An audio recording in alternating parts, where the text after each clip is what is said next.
It was early afternoon when I pulled up to our house, an old two-story farmhouse set out in the Kansas countryside surrounded by large fields of wheat and alfalfa. Before you ask, no, I'm not a farmer. For that matter, I wouldn't know one end of a tractor from another. The fields belong to someone else, thank God. My name is Bill Jacobs. Maybe you've heard of me or read some of my work. I'm an art critic whose weekly articles are syndicated in about 200 newspapers across the country and featured on a number of large mainstream websites. I do most of my work here, in this quaint country house my wife of 8 years, and I decided we would call home. I do spend some time on the road, about 1 to 3 days a week, depending on what it is I'm writing about at the time. My wife, Denise, works as a surgeon at the county hospital located in what the locals here call a town. Don't get me wrong, they're good people. Honest, decent, hardworking folks who take care of their families and try to do right. The kind of people who look you in the eye when they shake your hand.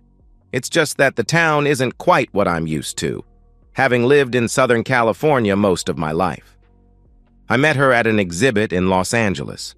I was covering it for the paper I wrote for, and she was there taking a break from her studies. At the time, she was a student finishing her medical degree. I remembered that day as if it were yesterday. I was examining a piece of art, making notes on my pad when she approached me. "That's an interesting piece," she said. "Think so?" I asked. "Yes, I do," she responded. "What do you think?" Personally, I've seen more cerebral work done by 6-year-old children with crayons, I told her. "Don't you like abstract art?" she asked. "I like abstract art, okay," I said. "But this isn't abstract. It's lazy, no doubt done by someone who hasn't sold anything in a few months. Probably figured he'd slap some paint on a canvas, stick his little finger out, and spout some psychobabble about inner conflict or something. He'll probably sell it, but I wouldn't give a plugged nickel for it myself." "Are you an art buyer?" she asked. "No, I'm a critic," I said. "Bill Jacobs," I said, offering my hand. "Denise Blackman," she said, taking my hand. "You're a real art critic?" I chuckled at that. "Yup," I said. "They actually pay me real money to write horrible things about stuff like this. Some artists actually think it's a badge of honor to be insulted by me." She laughed at that. "Sounds like an interesting life," she said. I shrugged my shoulders. "It can be," I said. "Mostly, I travel to see exhibits like this, maybe talk to an artist or two. Most of my time is spent on a computer, though. It can get rather boring. What about you?" "I'm a medical student," she said. "I start my residency next year." "Now that sounds exciting," I told her. "It's all work and no play," she said. "That's why I came here. I need a break from studying." "I can understand that," I told her. "Now, if you want to see some real art, take a gander at that piece over there," I added, pointing to a picture of a country farmhouse covered in snow. "Tell me what you think of it." She looked at the piece and her face lit up. "That kind of reminds me of where I grew up in Kansas," she said. "I love the way the moonlight reflects off the house." "Are you sure it's moonlight?" I asked. "Stand in front of it and tell me what you think." She walked to the picture and I followed her. She looked shocked as she stood in front of it. "It looks so much different from here," she said. "Indeed," I said. "The brush strokes the artist used and the way the colors are blended, it's almost like looking at a different picture depending on where you stand. And if you look close enough, you'll see detail here you never would have picked up over there." "You're right," she said. "I like this. Congratulations, you're now an art critic." She laughed. "Oh no," she said. "I could never do what you do. I'd be too afraid of hurting someone's feelings." We spent the next 2 hours looking at the rest of the exhibit. I had to admit, I liked hearing her input on different portraits. I hated it when she had to leave, but I understood that she had to get back to class. We exchanged numbers and email addresses before she left. "It's been a pleasure meeting you, Bill," she said, giving me a peck on the cheek. I'd like to do this again sometime." "So would I told her. We spent the next few months getting to know each other and started dating exclusively. At first, I was concerned she might be put off by the fact that I was 6 years older than her, but she wasn't. She certainly did make me feel like a younger man. One thing led to another, and before you know it, we got married. I thought I had hit the jackpot. Denise was, and still is, in my opinion, a very warm and loving woman. Intimacy between us wasn't just good, it was over-the-top great. She never complained about my work schedule and never complained when I had to travel across the country to review an exhibit. At the same time, her hours varied greatly as she worked through her 5-year residency. Sometimes she worked a normal day shift, but often had to work late or work after hours depending on what was going on. We discussed this in the beginning, and I had no problem with her odd schedule, even though it often made it difficult for us to connect in the evenings or on weekends. After her residency, she was offered a job at the hospital in her hometown. They had just put in a fancy new surgical center, so the locals wouldn't have to go hundreds of miles to get surgery. By then, I had become syndicated, so it really didn't matter where I worked. Physically, the internet was my office, and I could submit pieces from anywhere on the planet, so long as I had web access. So we packed our things, sold the condo, and headed to Kansas. The house we bought was a 2-story farmhouse that supposedly dated back to the 19th century.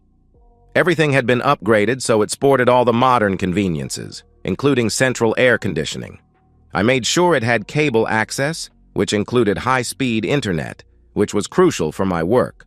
We turned one bedroom on the second floor into my office and planned to use the third bedroom as a nursery. The master bedroom was huge and included a nicely appointed master bathroom that could easily accommodate both of us at the same time. The biggest adjustment for me was the fact that nights in the country were actually dark. I mean, pitch black. You couldn't even see your hand if you put it in front of your face. This was a far cry from what I was used to in the bright lights of the big city. What I really loved, though, was the view of the night sky. I had never seen so many stars before in my life. I used to have a small telescope when I was a kid, and enjoyed looking through it at night, but nothing prepared me for this. Seeing my interest in the night sky, Denise surprised me with a nice 8-inch telescope that had all the accessories needed for taking pictures. Naturally, I thanked her that night in bed, repeatedly. It took a while for me to get the hang of astrophotography. There's a lot more to it than just pointing a camera and clicking. But I eventually figured it out, and soon, my office was adorned with pictures of planets, galaxies, and brightly colored nebulae. Denise had even taken a few to decorate her office. The most fun for me, though, was the nights Denise and I sat out back with the scope. After watching the stars for a while, we would often make love right there in the backyard, under the night sky. I felt like I was on top of the world. The first 7 years or so of our marriage seemed idyllic, at least to me. I had a good job I loved, a nice home, and a beautiful, loving wife. What more could a man want, I thought. We had even started discussing children. Denise had been on birth control and wanted to wait until she was more established, which I understood. Then I started seeing subtle changes in her. Her hours got longer and more erratic. She became short-tempered over the littlest things, and we argued over ridiculous issues.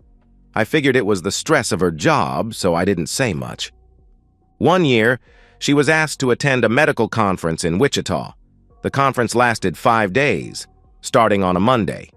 She seemed pensive and out of sorts before she left, but she wouldn't say why. I tried to make love to her the night before she left, but she begged off, claiming a headache.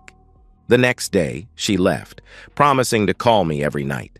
I had a major exhibit to review that week in New York, and, looking at my itinerary, found that I could meet her in Wichita that Friday and come home with her. I hoped she would appreciate the surprise. The exhibit went well, and I managed to get my article done by my weekly deadline.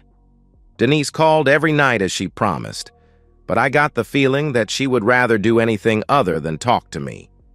I decided not to say anything about the upcoming Friday. I figured that maybe we could even spend the weekend there. I got to the hotel where Denise was staying and looked all over for her, but couldn't find her. After verifying my identity, the hotel said she had not checked out of her room yet and might be in one of the conferences still taking place. So I placed a call. "Are you all right, Bill?" she asked in a quiet voice when she answered the call. "Yes," I said.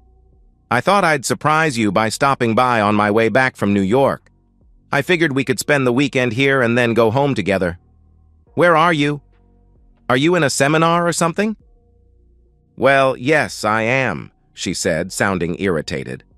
I could hear someone say something to her in the background, but I couldn't make out what was being said. I could tell Denise covered the phone so I couldn't hear her response, and wondered why she would do that. After a few moments, she uncovered the phone and spoke to me. "Listen, sweetie," she said. "That's so sweet of you to surprise me like this, but I'm afraid I won't be very good company right now." "Why's that?"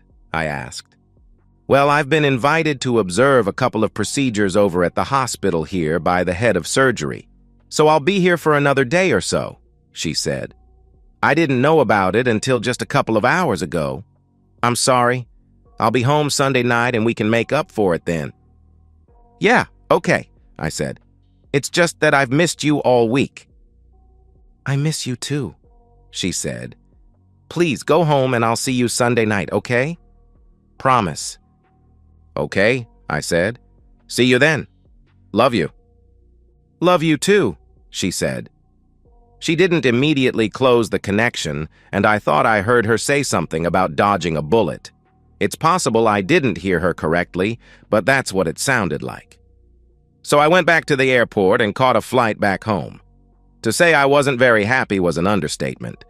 For the first time in our married life, I began to wonder if she was cheating on me. Denise did get back on Sunday. Well, technically, it was actually Monday, at about 2:30 a.m. She tried to move quietly so as not to wake me up, but I was already awake. She put her suitcases in the closet, then went into the bathroom. She came out a few minutes later wearing a floor-length robe and climbed into bed. I couldn't help but notice the distinct odor of cigar smoke, aftershave, and something else when she tried to cuddle next to me. "Please go take a shower," I mumbled. "You smell like an ashtray." "I'm too tired to take a shower," she said. "Fine," I told her, getting up. "I'll go sleep on the couch." I grabbed my pillow and a blanket and headed downstairs. I didn't sleep too well that night, only drifting off a couple of times. I got up at 8 when Denise stumbled into the kitchen to start coffee. "Thought you were going to be home yesterday," I said. "I'm sorry," she said, wiping the sleep from her eyes. I could still detect the odor of cigars and aftershave, so I kept my distance. It went longer than I originally planned, and I had a hell of a time getting a flight last night. "Why were you such a sourpuss when I came in?" "Sorry. You know how sensitive I am to odors," I said. "I could smell cigar smoke and aftershave all over you when you came in this morning. What were you doing, anyway?" "Dr. Branstead took a smoke break on the way to the airport," she said. "I didn't even think that you might smell it on me." "And the aftershave?" I asked. "Was that his?" "Probably," she said. "You had to have been awful close to get it all over you like that," I said. "He gave me a goodbye hug when he dropped me off at the airport," she said. "That must have been some hug," I told her. "Look, nothing happened, all right?" she snapped. "You're mighty defensive over something that never happened," I said. "I just asked a simple question." "You're right," she said. "I'm sorry. I was wiped when I left there, and I was just too tired to even think about a shower when I got home." "So what's your schedule like?" I asked her. "I don't have to be at the hospital until 11 today. I'm meeting our new head of surgery, and then I have a couple of procedures this afternoon. I'll probably be late getting home." "All right. I'll order a pizza then. I'd better get to it and see what my week looks like." "Bill?" Denise said as I turned to go upstairs. "I really am sorry we didn't connect this weekend." "Me too," I said with a wry smile. Maybe next weekend. As predicted, Denise didn't get home until after 8 p.m., and of course, she was exhausted. I didn't complain too much as I knew how hard she worked. I had an exhibit to review in Denver that week, so between that and her flaky schedule, we saw very little of each other that week. We did manage, however, to spend some time together over the weekend, but I sensed there was something else on Denise's mind. About a month or so later, Denise announced that we were invited to a social function the hospital was holding. The reason, she said, was to introduce the new regional director. So I got my best suit cleaned and accompanied her to the event. Denise looked stunning in her black dress, which highlighted her figure quite nicely. It wasn't risque by any means, but she still looked good enough to eat. I was proud to escort my lovely wife to the dinner that night, and that's where I met the new regional director, Dr. George Branstead. He came up to us when we arrived at the event, and I noticed that he appeared to be a bit older than me, with a full head of dark hair that showed some gray at the temples. He filled out his suit nicely and looked like someone who worked out. I also noticed that he was about 3 inches taller than me and outweighed me by a good 20 pounds, all of which appeared to be muscle. I instantly recognized the aftershave he wore and the slight scent of cigar smoke that seemed to hang around him. "This must be the famous art critic Bill Jacobs," he said as he held out his hand. "I've heard a lot about you," he added as we shook hands.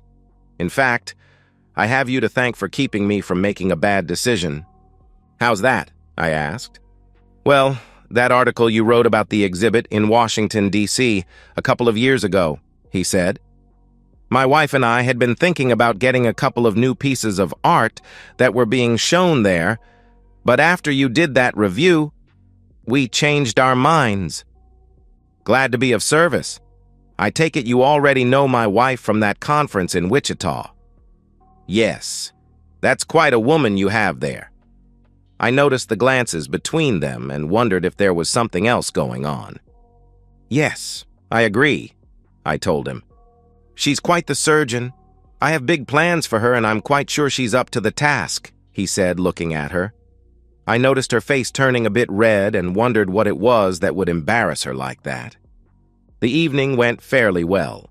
Dinner was nice, and we heard from several higher-ups about Dr. Branstead, how wonderful he was, how much he did for the community, blah, blah, blah.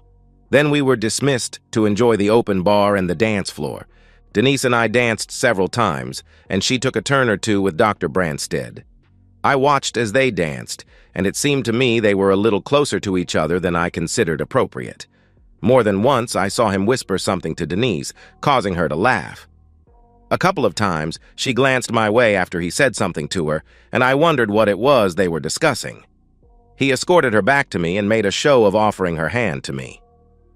"I think it only fits the good doctor to have the last dance with her husband," he said with a smirk.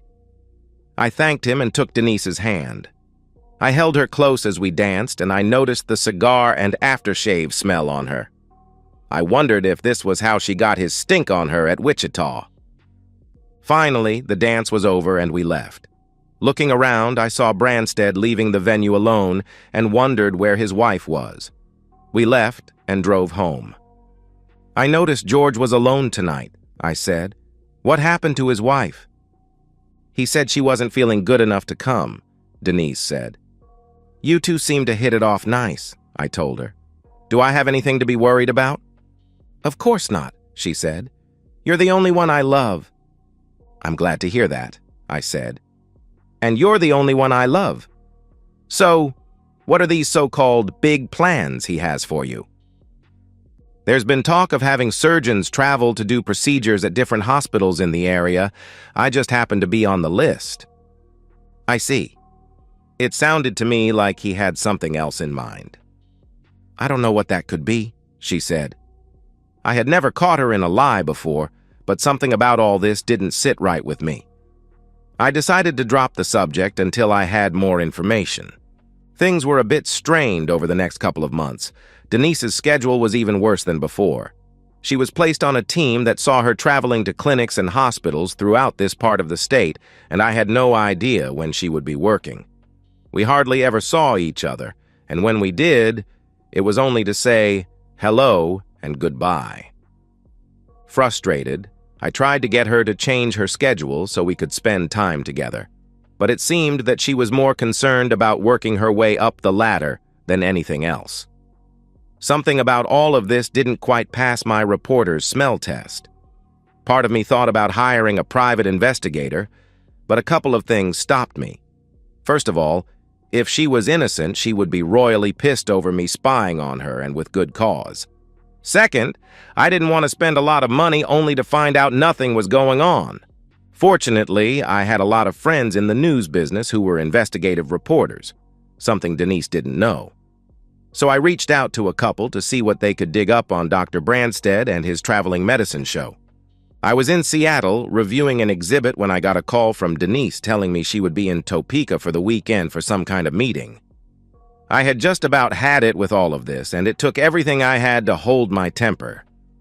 "I'm sorry. I know you were planning for us to get away when you got back from Seattle this weekend. I'll make it up to you." God, if I only had a nickel for every time I heard that phrase, I thought. I counted to 10 before responding. "Bill?" she asked when I didn't respond. "Are you there?" "I'm here. Who else is going to this meeting?" "Well, Dr. Branstad," she said. Of course, I thought to myself. There's several others I know, some from my hospital and others from hospitals across the state. "Okay, you gotta do what you gotta do. I'm not happy, but I understand." "You're the best. I love you," she replied. "Love you too," I said before we ended the call. This shit has to stop, I thought as I put my phone away. I finished going through the exhibit and made my way to the hotel. As I was eating, my phone rang again. It was Ralph Williams, a friend of mine who works as a reporter for the Kansas City Star. "Hello," I said. "Hey, Bill, how's it hanging?" "Yup," I said, causing him to chuckle. "That good, huh?" he asked sarcastically. "Pretty much. You find something?" "I sure did. Your Dr. George Branstad is quite the guy." "Is that a good thing or a bad thing?" I asked. "Well, let's put it this way. He's richer than God, married to a trophy wife who can't stand him, knows everyone who's anyone, and has a well-deserved reputation as a philanderer. He loves married women, by the way, in more ways than one, if you catch my drift." "Unfortunately, I do," I said. "Rumor mill has it that he's currently seeing a cute little blonde-haired surgeon from the middle of the state," he said, causing my heart to sink. "You have a name for this blonde surgeon?" I asked. "No, I don't, but I can tell you she's a real corn-fed Kansas farm girl, cute as a button from the photos I saw." "Photos? You have photos?" "Yeah, sure do. They were spotted at a gathering of healthcare pros here a few weeks back. Looked pretty chummy with each other if you ask me." "Can you email me some of those photos?" I asked. "Sure, I will be happy to." "Thanks, Ralph. I appreciate it." "Anytime, old friend.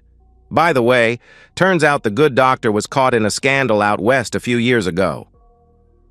"What kind of a scandal?" I asked. "The kind that sees big-name doctors get a polite shove out the door, if you know what I mean. I don't have all the details, but I know someone who does. I'll send you her info with the pictures. She writes for a society gossip blog out in California. She's expecting your call." "Thanks," I said before ending the call. I remembered Denise telling me she had a meeting in Kansas City a month or so ago, but she never mentioned being with George. I heard my phone ding, indicating I had an email. I dreaded looking, but I opened the email and took a look at the photos, expecting the worst. Sure enough, there was my Denise, sitting in a hotel restaurant with George Branstad. One photo showed them kissing and another showed them walking away, holding hands. This was no professional relationship. I felt like I had just been punched in the stomach. How long had this been going on, I wondered. Was she in love with him? How could she do this to us? So many questions went through my mind I couldn't even think straight. I had one more call to make, so I rang the number for Linda Carson, the blogger Ralph told me about. "Linda Carson?" she said when she answered the phone. I introduced myself to her and told her Ralph had referred her to me. Yes, I've been expecting your call. You're curious about George Branstead? Yeah. What can you tell me? Well, he was caught screwing a co-ed in his office about 8 or 9 years ago. He got the boot, and now I hear he's in Kansas. Do you know the name of the co-ed he was caught with? I asked. Yes, I do. It never made it into my report, though. The school was adamant that her name be kept out of my report. Let me look here just a minute. Ah, here it is. Denise Blackman. I thought I was going to get sick. Are you sure? I asked. Absolutely. Why? Do you know her? That's my wife's maiden name. When did this happen? I'm sorry to hear that. Hold on. Let me look at my notes. Here it is, she said, giving me the date. I brought up the archive of my day planner and checked. It was the day I first met her at the exhibit. Damn. I thanked Linda for the information and ended the call. Somehow, I managed to get through my dinner, then went to my room and finished my article for the week. I got it submitted just in time and decided to check out and go home. I needed answers, but none came to me. I prayed that the situation would get resolved and we could move on. I could only hope this wasn't as bad as I thought. I got home early Friday afternoon, grabbed the mail out of the box by the road and went inside. The place seemed eerily quiet, more so than usual, I thought. I put my clothes away and sorted out the mail. Bills went into one pile for Denise and I to go through as we always did, and obvious junk went into the trash. There was a beige-colored envelope addressed to me in a well-done calligraphy from someplace called Ramnusia Gallery. I never heard of the place, so I opened the letter. According to the invitation, I had been invited to an exclusive showing at 5 p.m. that evening. I looked at the address and realized it was local. Strange, I thought. I never knew there was an art gallery in town. Perhaps it was just established and the owner wanted to give me a preview. What the hell, I thought. It would take my mind off Denise for a little while. I pulled up to the large, 2-story Victorian house right at 5 and was surprised when the door opened before I could knock. I stood face to face with a slim, petite blonde who didn't look to be more than 25 years old. Mr. Jacobs, right on time. I appreciate punctuality. Please come in. I followed her inside. After she closed the door, she turned to look at me. My name is Adrestia Ramnusia. Welcome to my gallery, she told me, extending her hand. A pleasure to meet you. I didn't know this little town had an art gallery, I said. She smiled and flipped a strand of hair out of her face. Trust me, Mr. Jacobs, there's nothing like it anywhere else in the world. Please call me Bill, I said. Okay, I will, Bill, and you can either call me Adrestia or Dr. A. Adrestia. That's an interesting name. I've been called many things over the years. Please feel free to look around if you wish. I took her up on her offer and looked at the portraits on the walls. All of them had a strange, near-photographic quality to them, and all of them appeared to be of people facing their inevitable demise. It was the most macabre collection of portraits I had ever seen in my life. I looked at them, trying to determine who the artist was, but I was unable to decipher the markings in the lower right corner. I ended up in front of a portrait of a woman who appeared to be falling backward. Her eyes were wide open, and her hair appeared to be flying in front of her face. Her mouth was open in a silent scream as she realized the end was near. This is a rather strange collection. Do you sell many of these? These aren't for sale. They're for posterity. This portrait is one of our most recent. They look so realistic. Who painted these? Some of them painted themselves, she said. I looked at her, shocked. How was that even possible? So if these portraits aren't for sale, how do you stay open? I asked. Money isn't an issue. You could say we have, well, deep pockets. Very deep pockets. After a few awkward moments of silence, she spoke again. Oh, I understand. You thought I invited you here to write up a review?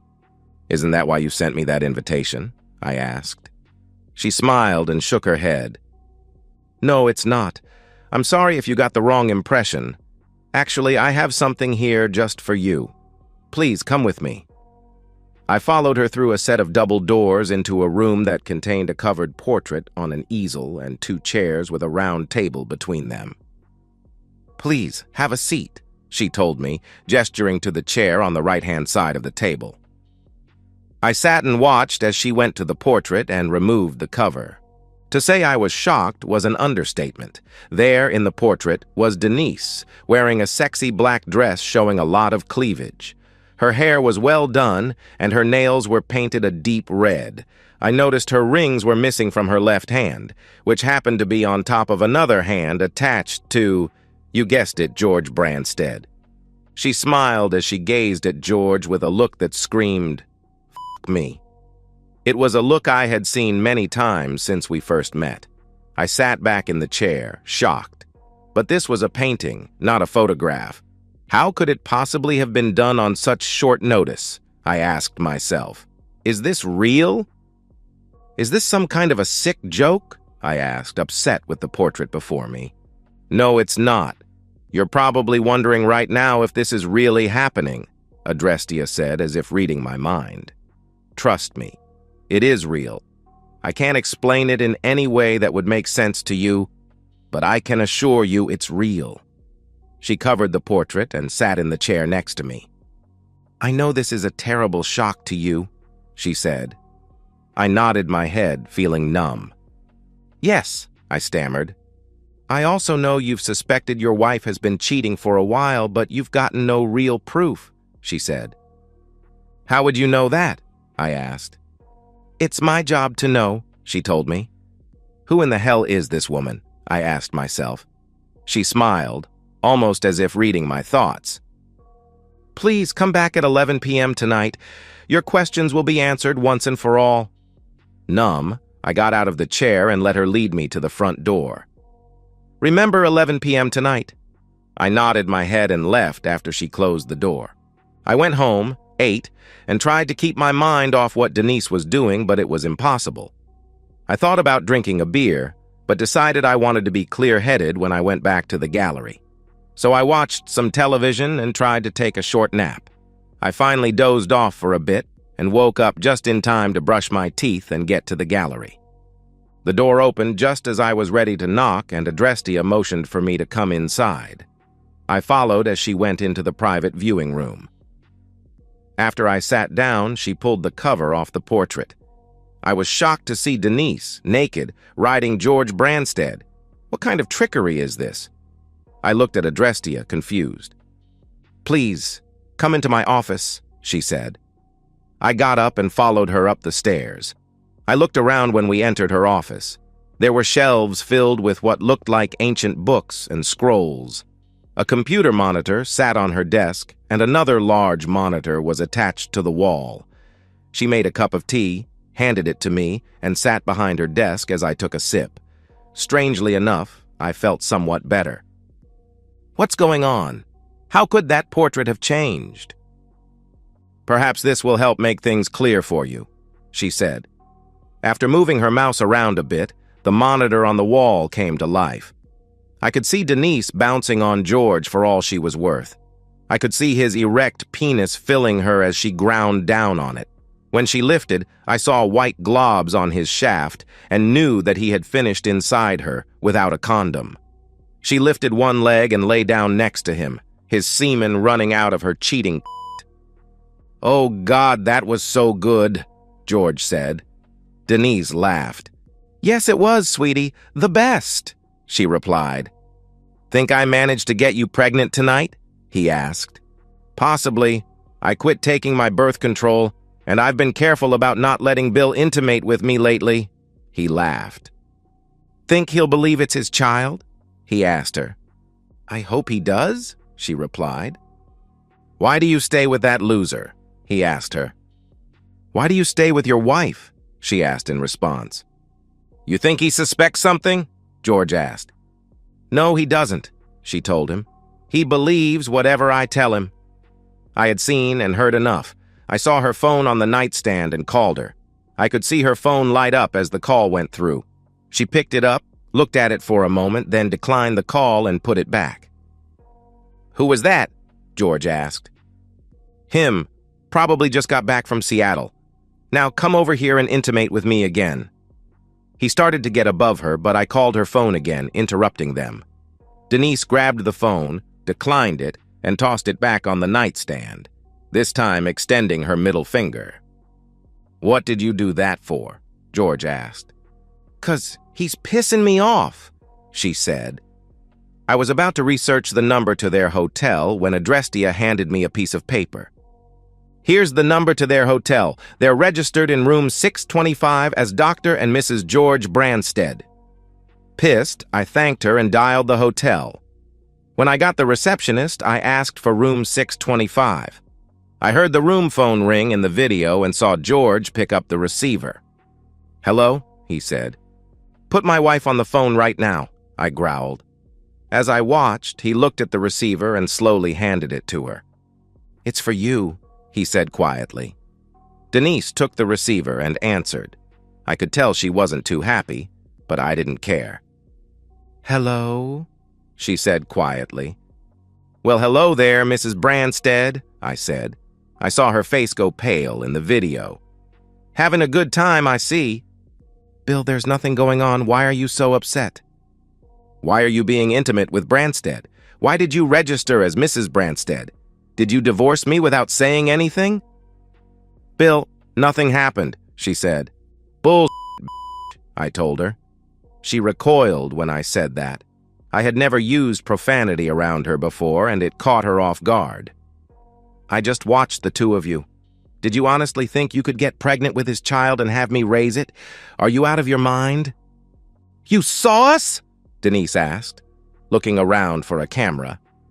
"Yes. I saw you and I heard you. How long has this been going on? I know you and he were an item in college, and I know you were caught the day we first met. So tell me, why?" "Look, Bill, I don't know what you think you know, but you're mistaken. This is the first time we've done anything. Please let me come home and we can talk through this. It doesn't have to affect us." "There's nothing for you to come home to, you lying b****. You might as well stay with him. I'm going to see an attorney on Monday and I'll have you served with divorce papers."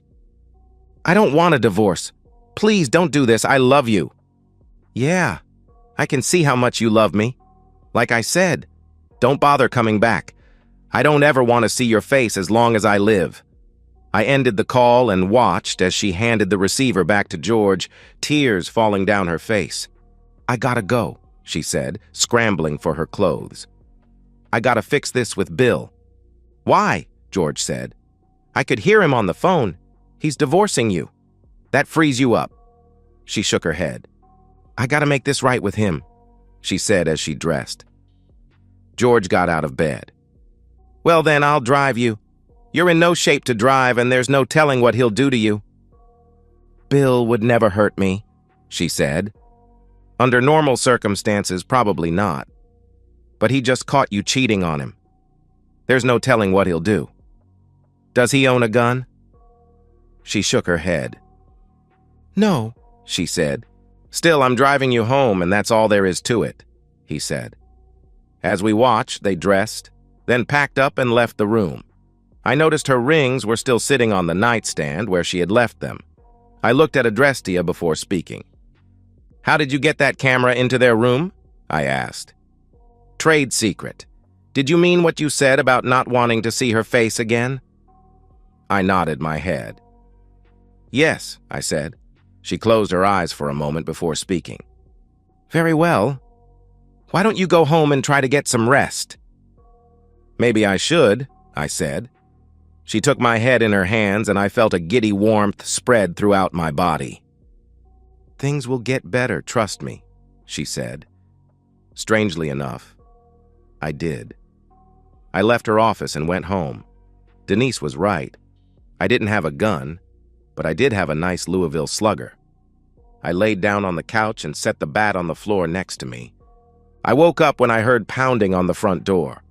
I rubbed the sleep out of my eyes and looked at the clock. 6:30 a.m. I wondered if it was Denise and her lover, and was surprised when I saw a Kansas state trooper on my porch. "Mr. Jacobs?" he asked. "William Jacobs?" "Yeah, I'm Bill Jacobs," I told him. "I'm sorry to inform you, sir, but your wife is dead," he told me. "Dead? How? When?" I asked. "She was in a car belonging to one Dr. George Branstead when they encountered a freak tornado on the highway. The trooper who witnessed it said the tornado hit, picked the car up, and slammed it on the ground about a half-mile away. No one survived. I'm sorry, sir. Her body has been transported to the county morgue." "Thank you," I said, numb. I wondered if Adrestia had anything to do with that, then dismissed the notion. How could she have conjured up a tornado in the middle of nowhere? I showered, dressed, and headed for the county morgue to identify her. While there, I spoke with the trooper who called it in. "Strangest thing I ever saw. There wasn't even a cloud in the sky. Tornado just appeared out of nowhere, picked the car up like it was nothing, slammed it down on the ground a half-mile away, then dissipated. Whole thing took just a few seconds. Sorry for your loss." I nodded my head. "Thanks," I said. My next stop was to the gallery. As before, Adrestia opened the door before I could knock. "Please, come into the viewing room," she said. We went inside and she uncovered the portrait. There was Denise's face, her eyes wide open, her mouth open in a silent scream. I could see the seat she was sitting in, and what looked like a swirling cloud outside the window next to her. I followed Adrestia as she picked up the portrait and carried it to the spot she had reserved for it on her wall. With tears running down my face, I watched as she hung the portrait on the wall. I looked around and suddenly realized what kind of a gallery this was. Adrestia looked at me after she hung the portrait. "It really does get easier," she said. She took my head in her hands, and the desire to mourn was suddenly gone. She smiled and kissed my forehead. "Go now, live, love, and enjoy life. You'll find someone much better. Trust me." I nodded my head and left the gallery. Denise's funeral was well attended. She had made a lot of friends at the hospital, and most of them were there, along with her parents, who were stunned to hear that she had died in a tornado.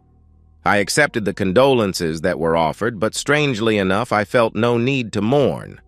I was also able to get through the day without telling anyone of her infidelity. When the funeral was over, I drove to the gallery, but was shocked to see the building was gone. I parked the car and looked at the lot, now covered with weeds. I verified the address and looked around, but didn't see anyone else out and about. Was it all a dream? I asked myself. "No," I heard Adrestia's voice say in my head. "It was real," she said in my mind. I nodded my head and went back home. For some strange reason, I decided to keep the house. There was something calming about being out in the country, and to be honest, I liked the night sky. I spent some time exorcising Denise's presence from the place, giving her stuff away to members of her family. They were good people, and we still got along well, strangely enough. About 6 months later, I was in the front room when I heard a knock on the door. I opened it to see an attractive brunette wearing a t-shirt and a pair of short shorts. "Yes?" I asked. "May I help you?" "Mr. Jacobs?" she asked. I nodded my head. "Yes, that's me," I said. "I'm Kirsten Smith, formerly Kirsten Branstead," she replied. "Please come in. What can I do for you?" "I just wanted to thank you," she said. "For what?" I asked her. "Well, it was my husband who died in that car with your wife," she said. "I had nothing to do with that tornado. I don't know why you're thanking me." "I know you didn't have anything to do with the tornado. I wanted to meet you ever since you reviewed my piece at that exhibit in Los Angeles, the one with the country house." Suddenly, I remembered. She lifted a box and handed it to me. I took it and invited her inside. "Please have a seat. Would you like something to drink? A Coke, perhaps?" "Coke would be fine," she said. I grabbed her a cold Coke and opened the box. Inside was the picture I reviewed the day I met Denise. "Does it look familiar?" she asked. "Yes, it's the picture I reviewed all those years ago," I said. "Look closer," she said. I did, and suddenly it hit me. It looked very much like my house. "Is this?" I began. She smiled. "I use this house as the model, and I want you to have it." "That's very nice. But why?" I asked. "Well, it's strange. Everybody put me down for wanting to be an artist. Even George, they all said I'd never get anywhere as an artist. Then you wrote that really nice review. You were the only one who ever said I have any talent." I framed that review and hung it up on the wall next to the picture.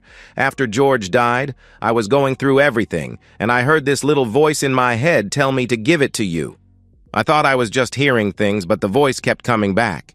I even heard it in my dreams, so I finally decided to pack it up and bring it. "Well, that's very nice of you to do. I'll definitely hang it up. What are you doing now, by the way?" "Not much of anything. I really don't need to work anymore now that I've got George's money, and I was thinking I might start painting again." I nodded my head. "Do you have someplace to work?" I asked her. "Not yet," she said. "Well, there's a lot of space in the building out back. It's got electricity, and I can set it up so you can work there if you want." "You do that?" she asked, shocked. "What the hell? I'm not doing anything with it, so it might as well get put to good use." She wrapped her arms around me and thanked me several times. I took her out and showed her the space. "This would be perfect," she said. "I'll need to put in some heat and air conditioning. It gets awful hot out here in the summertime and cold as hell in the winter. But I think it would work well for you." "I'll pay you rent for it," she said. I shook my head. "Don't worry about it. If you don't mind keeping an eye on the place while I'm gone, that would be payment enough." Kirsten practically lived in the workspace I set up for her, and it felt good to know someone would be around when I was gone. We got to know each other quite well, and I gave her the run of the place. One thing led to another, and after a few months, she was essentially living in the house, and yes, in my bed. A few months after that, we got married. On our wedding night, I thought back to the last thing Adrestia said to me. "You'll find someone much better. Trust me." And so, we've reached the end of today's story. Was it what you expected, or did it take a twist you didn't see coming? I'm curious to hear your thoughts. Share them in the comments below, and let's get a conversation going. If this story kept you hooked, make sure to hit that like button. And if you're new here or just haven't subscribed yet, now's the perfect time to join our community. I bring you fresh, captivating stories every day, so click that subscribe button and turn on notifications so you never miss out. Thanks for watching, and I'll see you in the next one.